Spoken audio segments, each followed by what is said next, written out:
It's time for the Hockey Writers Grind Line, a weekly show covering everything Detroit Red Wings. Brought to you by our own iconic top line of Wings writers. Sit back and enjoy the grind.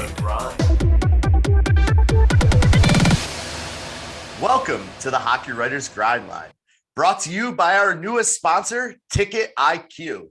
If you're looking for Red Wings tickets without having to pay those pesky checkout fees, try Ticket IQ. Ticket IQ has zero fees and will save you 10 to 20% versus sites like StubHub. Believe me, it is the best out there, and it is great to know what you're going to spend, as the price you see is the price you pay. Plus, Ticket IQ gives each transaction an A to F rating based on how good the deal is, so it takes the guesswork out of all of your ticket buying. Again, that's ticketiq.com. Look for in the description for an app download link so you can get started browsing the best deals on tickets. Also, while you are down there, drop us a like and subscribe to our YouTube channel to stay on top of all of the best Hockey Writers content. I am your host, Kyle Knopp, and today I am joined by my line mates, Devin Little and Logan Horn, and we are in the final month of 2022 already. That is crazy, boys. I don't know about you, but it is insane to think it is December already. Oh, yeah. That doesn't feel right. Are you sure? Let me double check that. I know. The calendar I have is still on March, but that's a whole different story. Anyway, we're going to start out with one good, one bad from the past week. So I'll just go ahead and jump right in. And I'm going to say my good, although the game was sloppy and wasn't as solid as I thought they should have played, that comeback, that fight against Buffalo showed some life in Detroit, and they pulled a point out of that at least. So that's going to be my good. And then my bad, I'm sure we'll discuss it more. I'm sure both of you have this on your docket, but the Bertuzzi injury, blocking another shot with his hand, another surgery, out for the next 6 weeks. Surgery was performed on Friday. So poor Bertuzzi, just not getting any type of luck. Devin, I'm going to come to you because that hat just screams like you got some good news to share, although maybe half of our listeners may not agree. But go ahead. Let's hear what your one good, one bad for this week is. Well, I guess I'll start off with that. Yeah, Big Ten championship tomorrow, today, whenever you're watching this. Yeah, go blue. And then, let's do some Red Wings. My bad is going to be the news today, Friday, that Donovan Sabrango and Emil Viro were sent down to Toledo of the ECHL. Yeah. I know I was kind of thinking Viro might find his way down there, just lack of playing time, but Sabrango caught me off guard, I got to tell you. But the good news, same thing, that just kind of goes to show you the amount of depth that the Red Wings have on their blue line when it comes to the prospect pool. When a player like Donovan Sabrango has to go to the ECHL to get some playing time, that tells you that things are looking pretty good on the blue line in Grand Rapids. So I'm sure Donovan and Kim are a little disappointed, but he's going to play big minutes. He's probably now the best defenseman in the ECHL. So looking forward to him, developing some chemistry with Kosa and getting some big time playing minutes. Absolutely. And big shout out to Kim. We know you watch our show. We love having you as a watcher. And, we're still pulling for Donovan, and we think he's going to do great things in Toledo. So just, kind of bad news, but here's a chance for him to really shine, which is awesome. Logan, over to you. One good, one bad from this past week. Sure. My good is just a player that is very quickly over the last year or so becoming one of my favorite players outside of the Red Wings to watch. Jason Robertson, Robo, Dallas Stars. It's just been on fire all season, but especially in the last 20 games or so. He's first player to hit 20 goals on the season. Yep. Mm-hmm. And he's just under a goal per game. He's scoring more at 5-on-5 than Austin Matthews did last season. Still a relatively small sample size. 22 games is not 82 games, but he's just a blast to watch. He's incredible. I can't get enough of it. It's so funny that he just came out of nowhere just 2 years ago as the runner-up for the Calder. And then last year he really broke out. Yeah. And this year he took another step. Like, he's pushing McDavid for the Art Ross race right now, leading the league in points almost. Like, that's insane. Yeah. And he was drafted in the second round, right after Gus Lindstrom. Anyway, that's my bad, I guess. No. Why'd you got to bring that up? But tie it all together. That's right. My bad for the week is going to be something I think we're talking about a little later. But news came out this week that Marco Kasper isn't going to be playing for Team Austria at the World Juniors. I love watching the World Juniors, so it's just a bummer to not have one of the top Red Wings prospects there. There's a good chance Simon Edvinsson will be there, but it'd be fun to watch Kasper. So yeah, that's my bad, I guess. Yeah, that's a bummer, and we will talk about that more coming up. But absolutely good call outs, both of you. And I know, Logan, you're a big Emil Viro fan as well. So part of Devin's going down, we have two defensemen. I think we said in a week or two ago show that we thought they might be the next call ups if Detroit weren't able to look outside of their organization looking for a trade. They might bring up Viro or Sabrango, and here's Yzerman telling us that we're wrong. So yeah, shows what we know. Yeah. Give me AJ. All right, well, let's jump right into the meat of our show. And Detroit has a crazy month of December coming up. 14 games, 9 of them on the road. I believe also 9 of them against teams with winning records right now, 500 or winning records. So the Red Wings face the like of the Vegas Golden Knights, the Tampa Bay Lightning, the Florida Panthers, the Carolina Hurricanes, the Dallas Stars, plus others. Does that make December the most important month of the season for Detroit? And Logan, I'm going to start with you. I'm going to side with Dylan Larkin here and say that the most important month is the next month every time. I remember last week someone was interviewing Dylan Larkin and they asked him about the Thanksgiving playoff, like the playoffs are mostly settled by then. Like, do you feel more confident now that you're in a playoff spot at Thanksgiving? And he's like, I think I'll feel more confident if we're in a playoff spot by Easter. And I feel the same, honestly. If they make the playoffs this year, it's not going to be in December. It's not going to be in January. It's not going to be in February. In all likelihood, that's going to be April. I don't know. They need to keep up this good play for another 60 games. So obviously every single month is important. They need to play well for 60 more, not just these next 14. I don't know. They're very important. Maybe the most important single month, but it just keeps building. And if they do well this month, then we're going to be like, is January the most important month? Because they're still going to be in a similar spot. So my answer is yes. And then if you ask me again next month, I'll say January is the most important. I mean, that's a great way to phrase it, Logan. And, absolutely Dylan is right that you got to stay focused on your task at hand, right? If the Red Wings start looking forward to March and April and the playoffs right now, they could easily be out of it in the next 2 weeks, not even after the full month. So staying within the moment, just taking the next task as it comes, has to be their mantra. That has to be their mindset heading into December. But yeah, I think you're absolutely right in terms of it's going to be a tough month, regardless of how you look at it. So, Devin, I'm going to get your thoughts on this before I jump in with any more. Detroit's got a busy month with Vegas, Tampa, Florida, Carolina, Dallas, and others. Is December the most important month of this season? Well, first and foremost, I love that Larkin quote. If they're in a playoff spot in Easter, then they're doing great. So the Thanksgiving benchmark obviously gets a lot of press. Everyone talks about it. Personally, I'm very much a Christmas guy. I think if you're at a playoff spot in Christmas, I think the number is like 85% at that point. So it's like 3 out of 4 at Thanksgiving. At that point, you're pushing like 9 out of 10.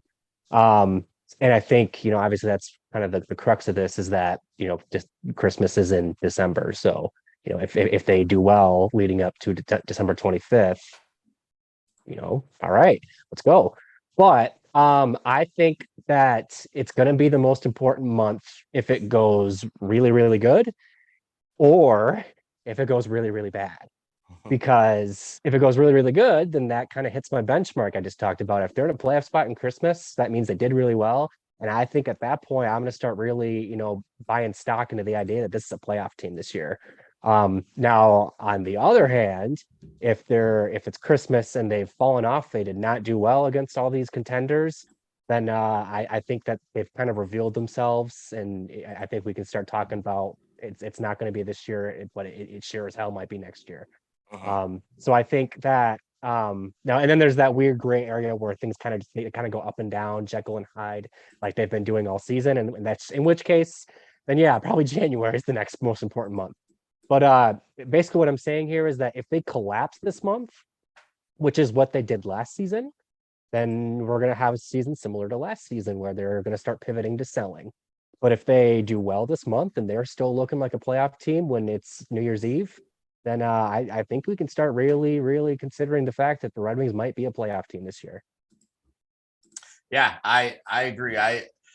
The Thanksgiving timeline, I get why people use it, right? It's a quarter mark of the season. It's a good sample size. You have trends that are starting to come out, but it's not set in stone. Like you said, 75%, that still allows, 4 of the 16 teams to be able to kind of jump in or jump out. So really essentially 8 teams, because you're losing 25%, right?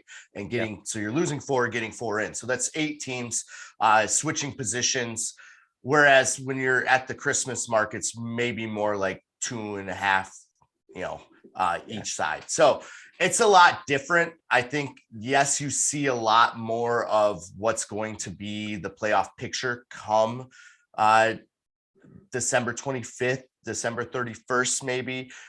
But you're absolutely right. There's still so much that can happen across the board in the NHL, that especially if teams are only, if second, third, fourth, all the way down to 8th, 9th, 10th are only a few points apart, that could really change in a matter of days. So I think, yes, Devin, to your point, looking at that Christmas date as being a little more solidifying their spot would be kind of where we look to buy stock. Absolutely. In terms of my thoughts for December being the most important month, I'm going to say yes. And just because of the talent that they're facing, right? I think I counted out right before we recorded, and I think 9 of the 14 games are against teams that are sitting in playoff contention right now. If the Red Wings can come out of those games with, 9, 13, 14 points, maybe even more, like that's huge. I mean, that would be absolutely huge and would really announce the Red Wings on the scene as a legitimate playoff contender. So in that sense, I think this is a huge month for them to really prove and show where they are in terms of being a team and being there this season. However, you're losing Bertuzzi for another month of the year after just getting him back. And that's a lot of firepower. There's still no timetable on Verana returning. There's still no, there's injuries that you're dealing with right now when you have all these games against top competition. Like you're going to get worn out. The goaltending situation's kind of in flux right now. So I think in terms of really coming together as a team and figuring out their identity, the Red Wings this season, December is the most important month.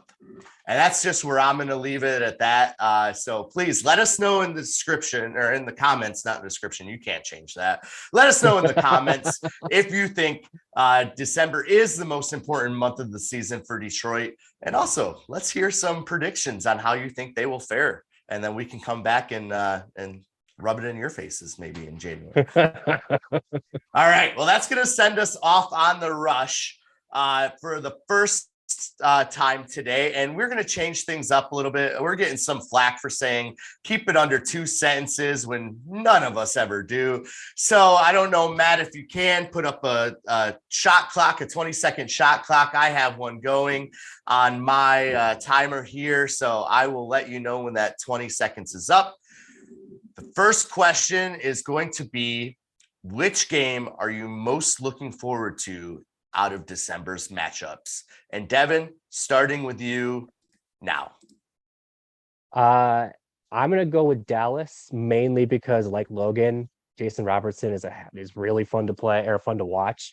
It'll be fun to see if the Red Wings can stack up against him and the Stars. Stars are the top team in the Central Division right now. So if they can keep pace with them and even just get a point out of that game, I like it. All right. Wow. You got it. You just got it in. I love it. I love it. All right, Logan, the game you're looking forward to the most, starting now. I'll be real quick. We talked about rivalries that the Red Wings have a few months back, and one that we're hoping to see is the Tampa Bay Lightning. There's 2 games against them in December, and now that the Red Wings are a little more competitive, hopefully those are kind of feisty and fun. So those are mine. Awesome. I'm going to keep mine super simple. I'm not even going to run the timer. I'm looking forward to the game against the Washington Capitals because I just found out I might have that night off and I might be able to go. Hey. Nice. So I'll just leave it at that. All right. Second question here. And I've discussed this quite a few times. 9 of the 14 games are on the road this month. How do you expect the Wings to do away from Detroit in December? Logan, go. I'm gonna go with like fake 500, so where their wins regulation losses match up, but technically they have a little more OT losses and regulation losses. I think it's gonna go okay, but like we've talked about, this is, if it's not the most important, it's the most difficult month. So excellent. Well done, boys. Devin, over to you. How do you think they will do in the 9 of their 14 games away from Detroit? Go. What Logan said. excellent answer, Devin. All right. I love it. You know what? Let's pile That's quick on. fire. Let's pile on. Let's have them go 3-3-3. All right, and then that way that matches what matches what Logan said. Matches what Devin so greatly elaborated, and then we're getting points out of that. So I would take 9 points out of 9 games on the road. Absolutely. All right. Well, we're going to take a breath and reset the show. This is the Grind Line. I am Kyle Knopp here with Devin Little and Logan Horn, and we're talking Red Wings hockey.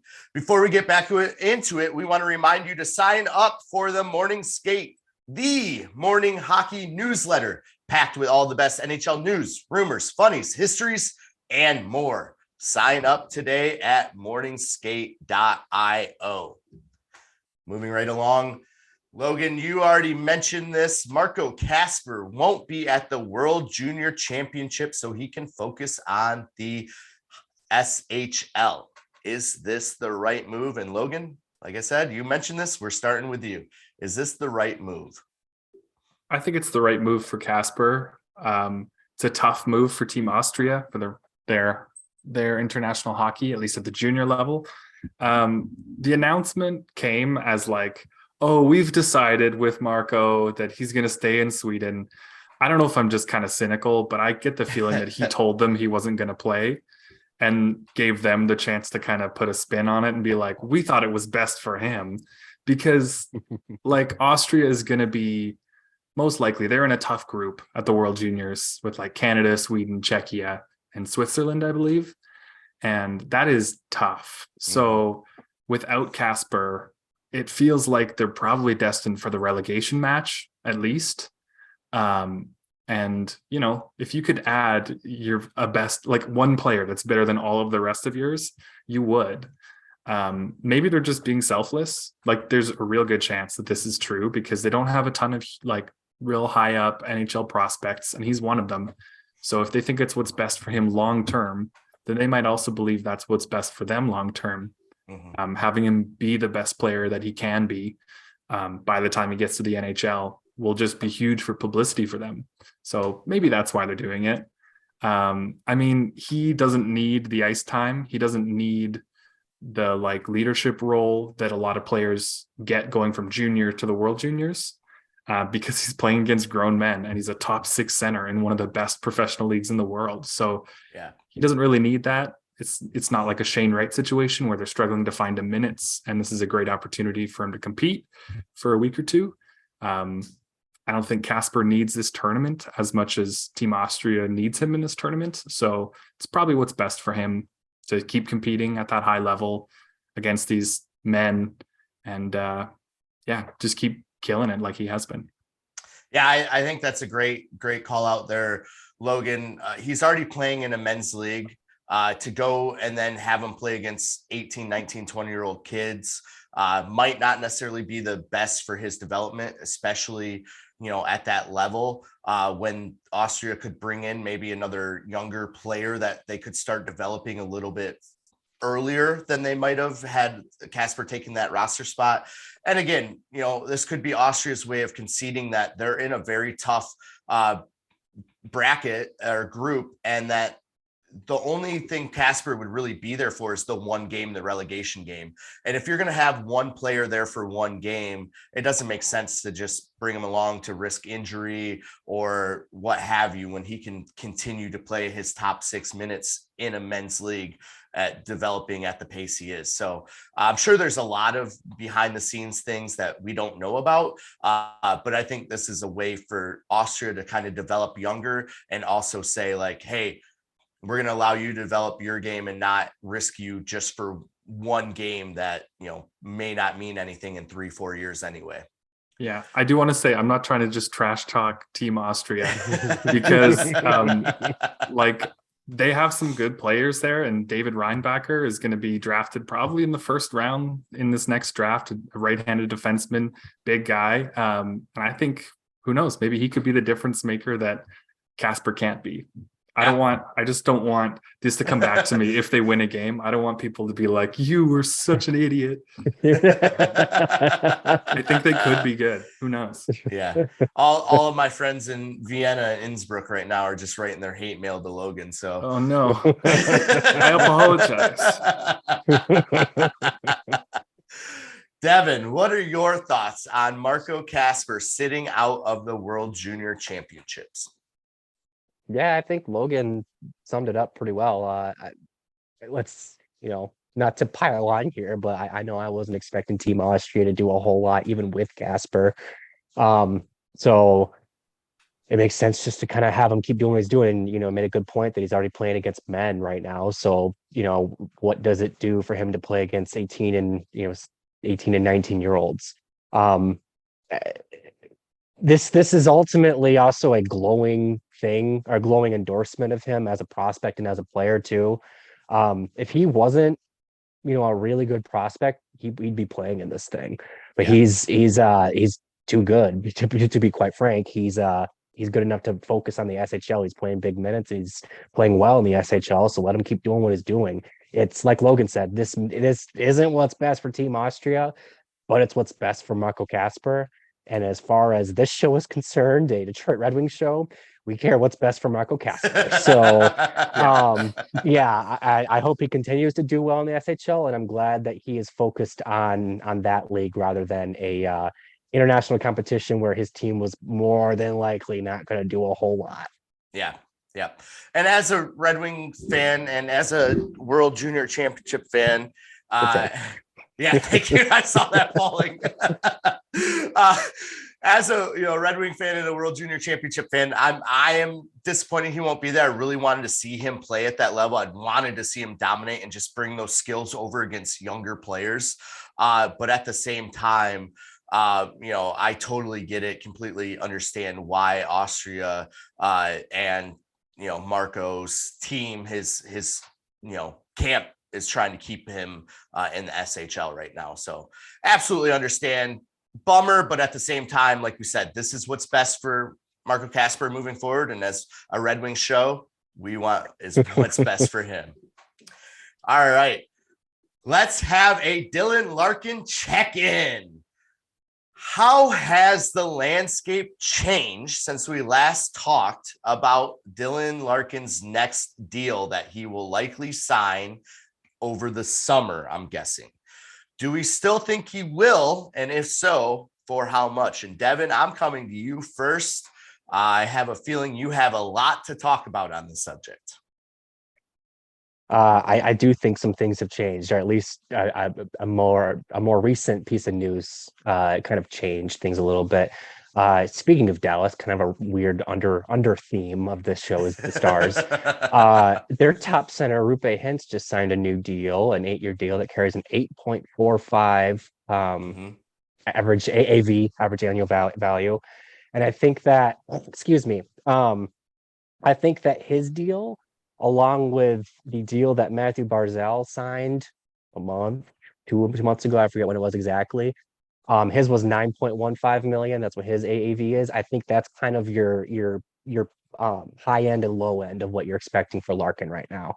And I think that not only do those deals just, in a vacuum kind of set the market more or less for Larkin, but Larkin's play right now is changing things. He's a point per game player right now. He's going, going back and forth with Kuba League for being the points leader for the Red Wings, and he's looking the part of a top center. This is the second year in a row now that he's looked like that. 2 seasons ago, we were questioning whether or not he was a second line center. I think at this point, we feel pretty good that he's a first line center. And I think that, the first time we talked about this and we offered up our guesses for what he might get, I think we were like 8.5 at the highest. I think 8.5 is probably the lowest right now that he's going to sign for. I think as more time goes on and as more deals like Hintz and Barzal's get signed, I'm starting to think more and more that Larkin's first number is going to be a 9, whether he gets 9 million flat or even higher. And the thing is that he's earning it too. This isn't, you'd like to see him give the Red Wings a sweetheart deal, but he's earning his money, and that's he's bet on himself.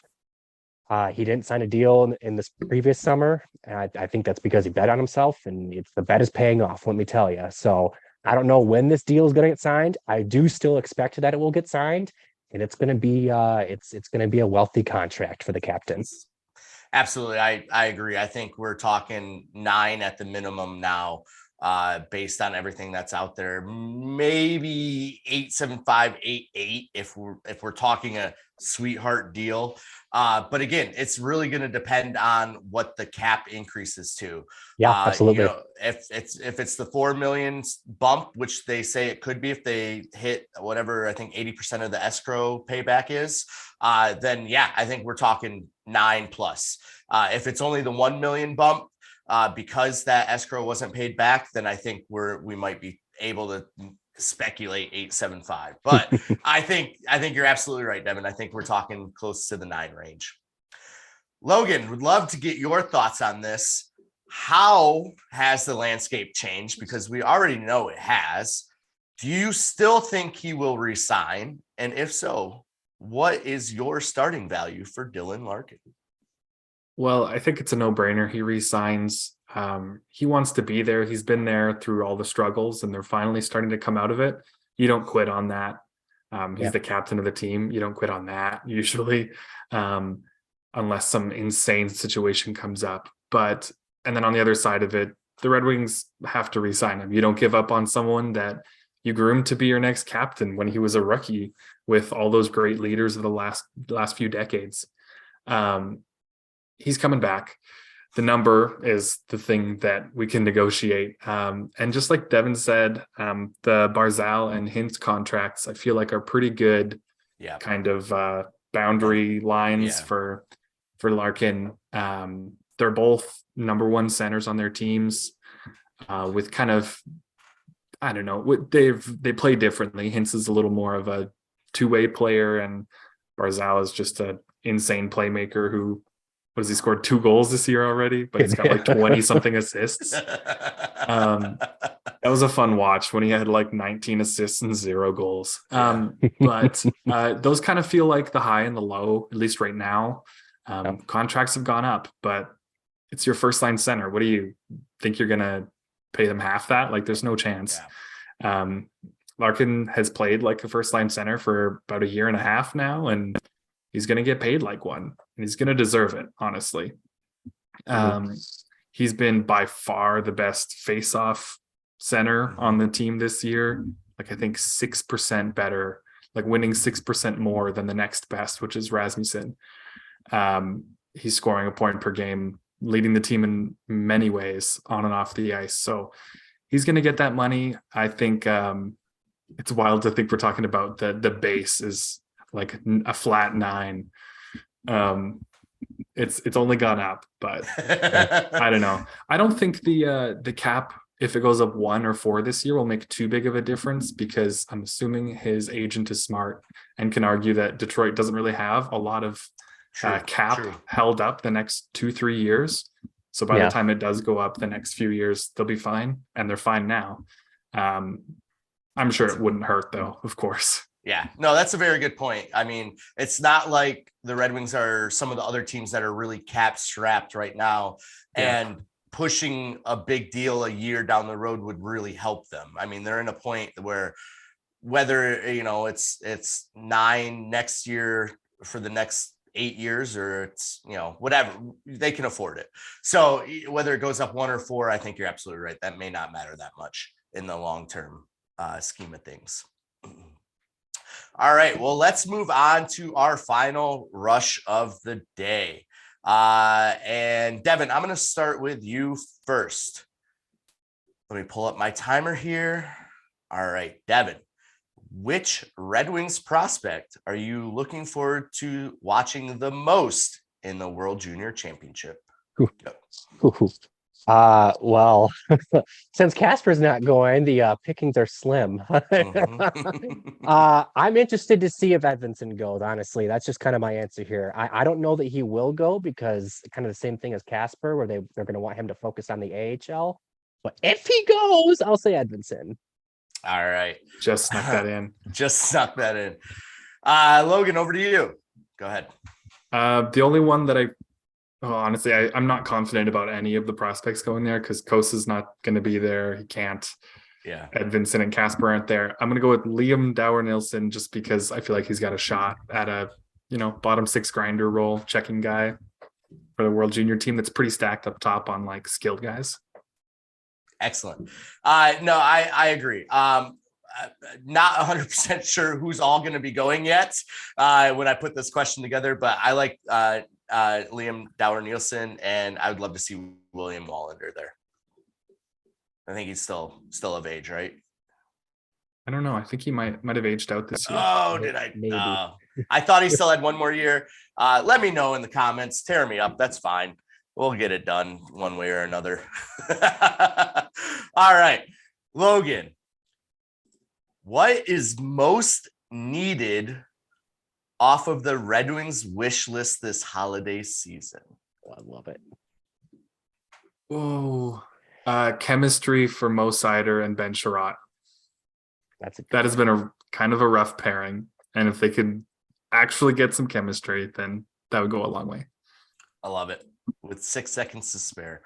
All right, Devin, over to you. Most needed off of the Red Wings wish list this holiday season.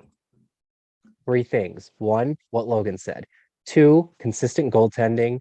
And 3, health. Yes. Health.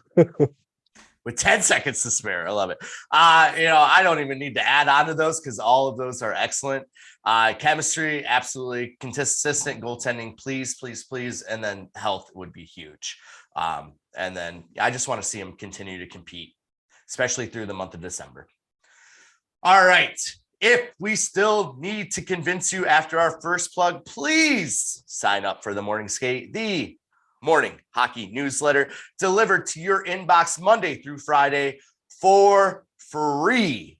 If you have another favorite team that is not the Red Wings, who happen to be struggling this season, and you are looking for which Ted Lasso quote will inspire them, the Morning Skate has you covered. Sign up today at morningskate.io. Well, that's it for this edition of the Grind Line. From all of us here at the Hockey Writers and our team here on the Grind, we will see you next week.